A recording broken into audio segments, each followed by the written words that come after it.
تعالوا النهاردة لما نتكلم على السلق.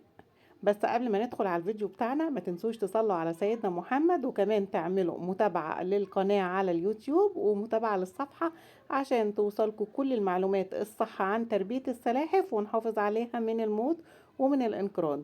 لو عندك سلحفة لازم تعرفي ان السلق مش مجرد ورق اخضر وبس، ده اقوى الاكل الصحي ليهم. بس بشرط السلق غني جدا بالكالسيوم، وزي ما حضراتكم عارفين ان الكالسيوم مهم جدا لتقوية الصدفة ومنع التشوهات خصوصا للسلاحف الصغيرة.